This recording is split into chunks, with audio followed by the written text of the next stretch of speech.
కేంద్ర మంత్రి కిషన్ రెడ్డి మాట్లాడుతున్నారు. లైవ్ లో చూద్దాం. ఎట్టి పరిస్థితుల్లో మనం కైవసం చేసుకోవాలి. దానికోసము ఆహర్నిశలు పనిచేద్దాం. అదేవిధంగా ఇంతకుముందు పెద్దలు చెప్పినట్టు రానున్నటువంటి శాసనసభ ఎన్నికల్లో కూడా మనం ఇప్పటి నుంచే సన్నాహాలు ప్రారంభించాలి. ఈరోజు ఒక్కొక్క రాష్ట్రంలో ఒక్క సీటు కూడా లేనటువంటి రాష్ట్రాలలో భారతీయ జనతా పార్టీ ప్రభుత్వం వచ్చింది. ఈరోజు మనకు గత పార్లమెంట్ ఎన్నికల్లో 50% పార్లమెంట్ సీట్లు మనం గెలిచాము. 50%, 35 నుంచి 36% ఓట్లు ఈరోజు తెలంగాణ గడ్డ మీద తెలంగాణ ప్రజలు కమలం పువ్వు గుర్తు మీద ఓటు వేసి నరేంద్ర మోడీ గారి నాయకత్వానికి తెలంగాణ ప్రజలు మద్దతు పలికారు. ఆ తర్వాత జరిగినటువంటి ఎమ్మెల్సీ ఎన్నికల్లో భారతీయ జనతా పార్టీ బాజాప్తా పార్టీ పేరు మీద పోటీ చేసి 2 సీట్లు మనం గెలిచాం. కాబట్టి ఈ వచ్చే శాసనసభ ఎన్నికల్లో భారతీయ జనతా పార్టీ అధికారంలో రావడం పెద్ద కష్టమేం కాదు. దానికి మనమందరం ఐక్యమత్యంగా పనిచేద్దాం, కలిసికట్టుగా పనిచేద్దాము. ఈ రాష్ట్రంలో భారతీయ జనతా పార్టీ ప్రభుత్వం రావాలి. తెలంగాణ ప్రజలు కూడా ఆలోచిస్తున్నారు. 10 సంవత్సరాల పాటు బీఆర్ఎస్ పార్టీకి అవకాశం ఇచ్చాము. 10 సంవత్సరాల ముందు మళ్ళీ ఇప్పుడు 2.5 ఏళ్లుగా కాంగ్రెస్ పార్టీకి అధికారం ఇచ్చాము. ఈ 2 పార్టీలలో ఏ మాత్రం తేడా లేదు. ఈ 2 పార్టీలు కూడా అవినీతి పార్టీలే. ఈ 2 పార్టీలు కూడా 2 కుటుంబాల చేతుల్లో ఉన్నటువంటి పార్టీలే. ఈ 2 పార్టీలు కూడా అహంకార పూరితమైనటువంటి పార్టీలే. ఈ 2 పార్టీలు కూడా ప్రజలకు హామీ ఇచ్చి మోసం చేసేటువంటి పార్టీలే. ఈ 2 పార్టీలు కూడా దొందే బొమ్మ బొరుసు లాంటి పార్టీలే. ఈ 2 పార్టీలు కూడా మజ్లిస్ పార్టీని పెంచి పోషించేటువంటి పార్టీలే. ఈ 2 పార్టీలు కూడా మజ్లిస్ పార్టీ మోచేతి నీళ్లు తాగేటువంటి పార్టీలే. ఈ 2 పార్టీలు కూడా హైదరాబాద్ ను మజ్లిస్ పార్టీకి దారాదత్తం చేసేటువంటి పార్టీలే. అందుకే ఈరోజు హైదరాబాద్ ఉన్నటువంటి భారతీయ జనతా పార్టీ కార్యకర్తలు కానీ హైదరాబాద్ ప్రజలు కానీ ఆలోచన చేయాలి. హైదరాబాద్ ప్రజలకు అండగా ఉండాలి. ఈరోజు మనం చూస్తా ఉన్నాం, ఎస్ఐఆర్ వస్తా ఉంది. ఎందుకు ఈరోజు ఉలికి పడతా ఉన్నది ఈరోజు మజ్లిస్ పార్టీ? ఎందుకు ఈరోజు కాంగ్రెస్ పార్టీ ఉలికి పడతా ఉంది? ఎందుకు ఈరోజు బీఆర్ఎస్ పార్టీ ఉలికి పడతా ఉంది? ఎలక్షన్ కమిషన్ మీద ఎందుకు విమర్శలు చేస్తా ఉన్నారు? ముఖ్యమంత్రి స్థాయిలో ఉన్నటువంటి వ్యక్తి హైదరాబాద్ లో మరి హజ్ హౌస్ లో మీటింగ్ పెట్టి ఆ మీటింగ్ లో అంటాడు, మీరంతా ముందుకు రావాలి, మీరంతా పోరాటం చేయాలి, మీ ఓట్లు తీయడం కోసం కేంద్రం చూస్తుంది అని. ఇక్కడ ఉండేది ఆయన ప్రభుత్వం, ఇక్కడ ఉండేది తెలంగాణ ఉద్యోగస్తులు. ఈరోజు ఇంటింటికి వెళ్ళేది ఏఎస్ఆర్ కోసము తెలంగాణ ఉద్యోగస్తులు వెళ్తారు. కానీ రేవంత్ రెడ్డి గారికి తెలంగాణ ఉద్యోగస్తుల మీద నమ్మకం లేదు. ఈరోజు మనం చూస్తా ఉన్నాం, బీఆర్ఎస్ పార్టీకి తెలంగాణ ఉద్యోగస్తుల మీద నమ్మకం లేదు. ఎందుకంటే తెలంగాణ ఉద్యోగస్తుల మీద నమ్మకం లేదు కాబట్టి ఈరోజు వాళ్ళు ఎలక్షన్ కమిషన్ మీద ఆడిపోసుకుంటున్నారు. ఎవరు వస్తున్నారు ఈరోజు బిఎల్ఓగా? తెలంగాణ ఉద్యోగస్తులు కాదా? కేంద్ర ప్రభుత్వ ఉద్యోగస్తులా? ఎలక్షన్ కమిషన్ అయినా పక్క రాష్ట్రాల నుంచి తీసుకొచ్చిందా? మన తెలంగాణ ఉద్యోగస్తులే ఉంటారు. వాళ్ళ మీద నమ్మకం లేకుండా అవమానం చేసే విధంగా, బెదిరించే విధంగా ఈరోజు వ్యవహారం చేస్తా ఉన్నారు. అందుకే ఈరోజు మనమందరం కూడా ఎస్ఐఆర్ కార్యక్రమాన్ని కూడా విజయవంతం చేయాల్సినటువంటి అవసరం ఉంది. ఎక్కడ కూడా నేను చూస్తూ ఉంటాను, అనేక రకాలుగా, ముఖ్యంగా పాతపట్నంలో అనేక రకాల దొంగ ఓట్లున్నాయి. ఈరోజు పాతపట్నంలో ఇప్పటి కూడా పోలీస్ కేసులు ఉన్నాయి. బంగ్లాదేశ్ నుంచి వచ్చినటువంటి వాళ్ళు, మయన్మార్ నుంచి వచ్చినటువంటి వాళ్ళు, అక్రమ వలసదారులు, రోహింగ్యాలు ఈరోజు పాతపట్నంలో ఉన్నారు. బషీరాబాద్ లో బంగ్లాదేశ్ బస్తే ఉంది ఒకటి, బోలక్పూర్ లో. మనం అందరం అర్థం చేసుకోవాల్సిన అవసరం ఉంది.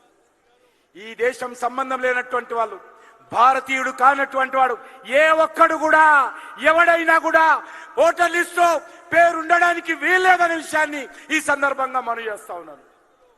దానికి మనమందరం ప్రయత్నం చేయాలి.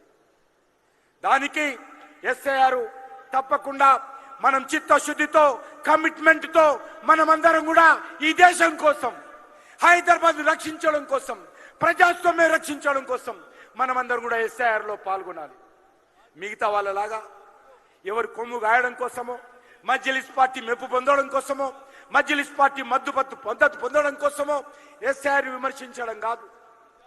మనస వాచ ప్రజాస్వామ్యం మీద నమ్మకం ఉన్నటువంటి ఏ రాజకీయ పార్టీ కూడా ఎస్ఐఆర్ని వ్యతిరేకించదు.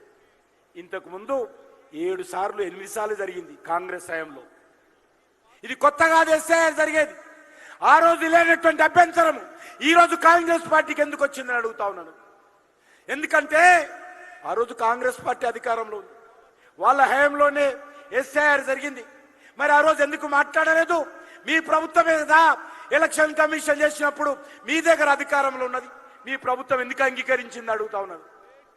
అందుకే ఈరోజు భారతీయ జనతా పార్టీ కార్యకర్తలుగా మనమందరం కూడా ఎస్ఐఆర్లో పాల్గొనాల్సినటువంటి అవసరం ఉంది.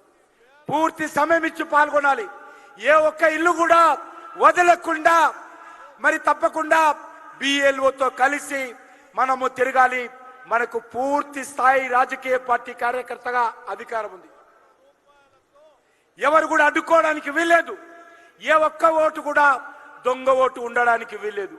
అంతేకాదు అర్హులైనటువంటి వాళ్ళు, నిజమైనటువంటి భారతీయులు, సిటిజన్స్ ఎవరైతే ఉన్నారో ఎవరైనా సరే ఇక్కడ ఓటు హక్కు వినియోగించుకోవచ్చు, ఓటు హక్కుగా పేరు నమోదు చేసుకోవచ్చు.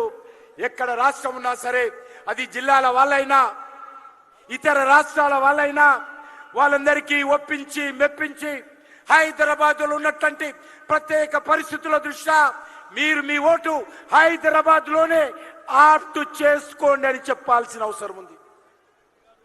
మీరు రేపు మళ్ళీ భవిష్యత్తులో మీరు జిల్లాకి వెళ్ళాలనుకున్నా, ఏ రాష్ట్రానికి వెళ్ళాలనుకున్నా వెళ్ళొచ్చు, అది అధికారం ఉంది. ఎప్పుడైనా ఓటరు తమకు నచ్చిన ప్రాంతానికి, తన నివాసం ఉండే ప్రాంతానికి ఓటు హక్కు ట్రాన్స్ఫర్ చేసుకోవచ్చు. నేను ఈ సందర్భంగా కాంగ్రెస్ పార్టీకి, రాష్ట్ర ప్రభుత్వాన్ని హెచ్చరిస్తా ఉన్నాను. గ్రామీణ ప్రాంతాలలో ప్రజల దగ్గరికి వెళ్ళి మీరు ఓటు ఈ ఊళ్ళో లేకుండా హైదరాబాద్లో ఉంటే మీ రేషన్ కార్డు పోతుంది అనేటువంటి ఒక తప్పుడు సంకేతం ఇస్తా ఉన్నారు. ఎవరు జాగీరు కాదు రేషన్ కార్డు తీసేయడానికి, ఎవరు జాగీరు కాదు పెన్షన్ తీసేయడానికి, ఓటు హక్కుకు సంక్షేమ పథకాలకు సంబంధం లేదనే విషయాన్ని కూడా ఈ సందర్భం ప్రభుత్వం గుర్తు పెట్టుకోవాలి. ఆ రకంగా ప్రభుత్వ అధికారులను బెదిరించే విధంగా ముఖ్యమంత్రి సైతము రాష్ట్ర ప్రభుత్వాల అధికారులను బెదిరించే విధంగా వ్యవహారం చేస్తా ఉన్నారు. అందుకే మనం ఆలోచన చేయాలి. ఈరోజు భారతీయ జనతా పార్టీ ప్రభుత్వము అన్ని రకాలుగా తెలంగాణ అభివృద్ధి కోసం కట్టుబడి ఉన్నాం. మరి ఈరోజు కాంగ్రెస్ పార్టీని అడుగుతా ఉన్నాను, మీరు ఇన్ని సంవత్సరాలైంది, 2 సంవత్సరాల 7 నెలలు కావస్తా ఉంది. మీరు ఇచ్చినటువంటి గ్యారెంటీలు ఏమైనావో ఇంటింటికి వెళ్ళి ప్రజలను చైతన్యం చేయాలి. నిరుద్యోగ యువకులకు ఇస్తున్నటువంటి నెలకు 4,000 నిరుద్యోగ భృతి ఏమైందో ఈరోజు రేవంత్ రెడ్డి చెప్పాలా, రాహుల్ గాంధీ చెప్పాలా? మీరు హామీలు ఇచ్చి అధికారంలోకి వచ్చి ఈరోజు భారతీయ జనతా పార్టీనో, నరేంద్ర మోడీనో, బీజేపీ ఎంపీలను విమర్శించడం కాదు. మీరు ఇస్తానటువంటి హామీలంటే నరేంద్ర మోడీ గారు ఏదైతే హామీ ఇచ్చారో తూచా తప్పకుండా రైల్వేల అభివృద్ధి కోసం, జాతీయ రహదారుల అభివృద్ధి కోసం, రైల్వే స్టేషన్ల అభివృద్ధి కోసం, పేద ప్రజలకు బియ్యము, రైతులకు మోడీ డబ్బులు ఈరోజు పక్కా బాజాప్తా భారతీయ జనతా పార్టీ ఇస్తున్నారు. అన్ని రకాలుగా తెలంగాణకు చేపట్టేటువంటి అన్ని కార్యక్రమాలలో నరేంద్ర మోడీ గారి ప్రభుత్వము ప్రయత్నం చేస్తా ఉంది. ఈ యొక్క 12 సంవత్సరాలలో 13 లక్షల కోట్ల రూపాయలు 13 లక్షల కోట్ల రూపాయలు తెలంగాణ అభివృద్ధి కోసం కేంద్ర ప్రభుత్వం ఖర్చు చేసింది.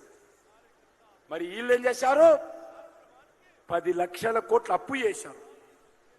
అప్పు చేసి ఈరోజు అసెట్ క్రియేట్ చేయలే, అప్పు చేసి స్నో పౌడర్ పూసుకున్నారు.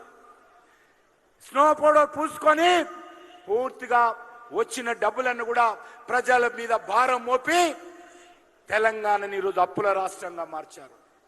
రాష్ట్ర ఆర్థిక పరిస్థితిని దివాలా తీయించారు.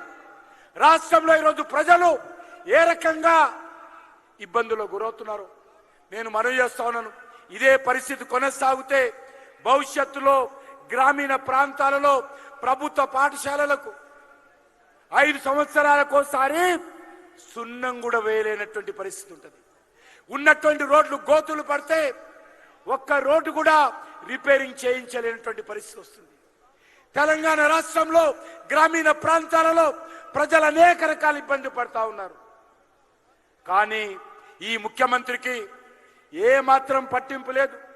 ఇస్తానన్నటువంటి నిరుద్యోగ భృతి కానీ, మహిళలకు ఇస్తానన్నటువంటి ఆర్థిక సాయం కానీ, కాలేజీకి వెళ్ళేటువంటి అమ్మాయిలకు స్కూటర్